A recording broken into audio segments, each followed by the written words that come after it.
Allahu Ekber, Allahu Ekber.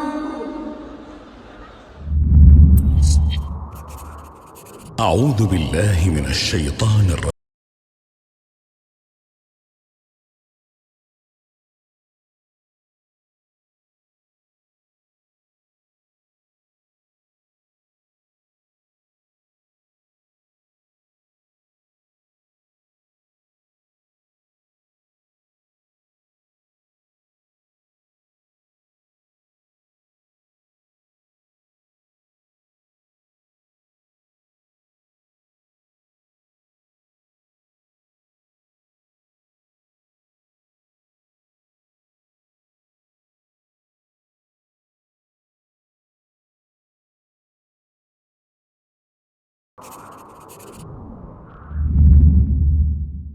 الحمد لله رب العالمين والصلاة والسلام على أشرف الأنبياء والمرسلين نبينا Muhammedin ve ala alihi ve sahbihi ecmaîn. Amma ba'd.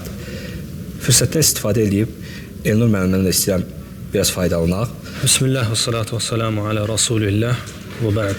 Allah Teala Məryəm surəsində buyurur ki: "Tilkəl cennetülleti nurisu min ibadina men kana taqiyya." Qullarımızdan təqva sahiblərini miras edəcəyimiz cənnət budur. Buyurulur ki, yəni miras edəcəyimiz kimlərdir? Yəni müttəqilər, Allahdan qorxan, onun əmrlərini yerinə yetirənlər, onun qadağan etdiyi məsələlərdən çəkinənlər. Və Allah Teala buyurur ki, onların mənzillərini daim edəcəyim.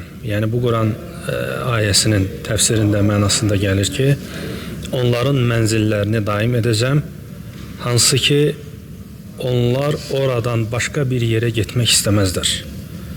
Öz hallarını dəyişdirmək istəməzlər. Çünki Allah Teala onlara gözlərinin görmədiyi və qulaqlarının eşitmədiyi elə bir nemətlər verib ki, artıq onlar ondan razı qalıblar və ondan başqasını Allahdan istəməzlər. Və digər ayələrdə də yəni buna oxşar ayələr var ki, müttəqilərin cənnətə toplum şəkildə girməsi barədə.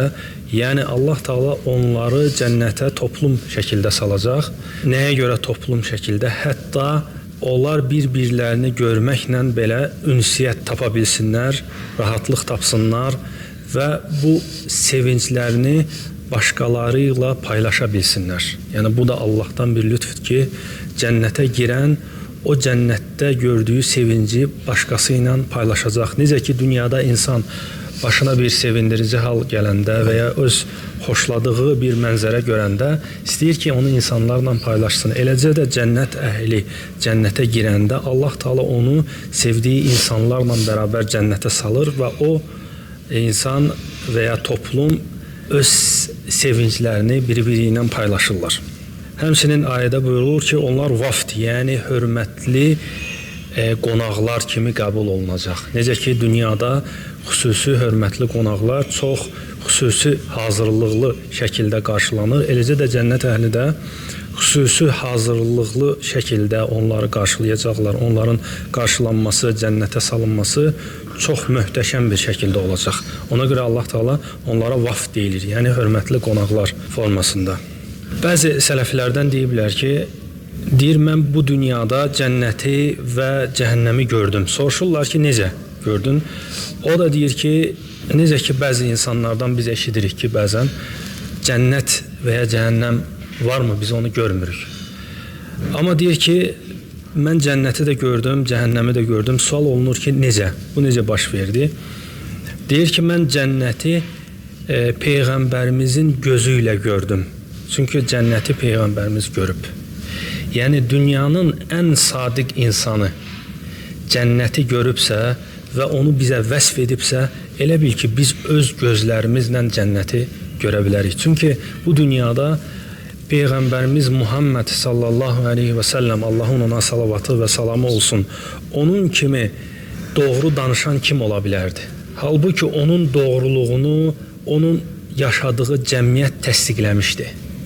Hətta onu təkzib edəndə belə ona deyilirdi ki, biz səni yalanlamırıq, lakin sənin gətirdiyini yalanlayırıq. Əslində onlar yalan danışırlar.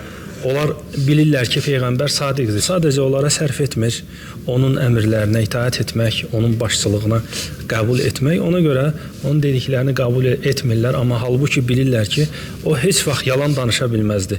Və ona görə də bu hikmətli bir sözdür ki, deyir, mən cənnəti də gördüm, cəhənnəmi də gördüm. Çünki onu mənim Peyğəmbərim görüb. Allahın ona salamı və salavatı olsun. Mənim Peyğəmbərim onu görübsə, deməli, mən öz gözlərimlə onu görmüşəm. Sonra buyurulur ki, cənnət əslində dünyadan başlayır.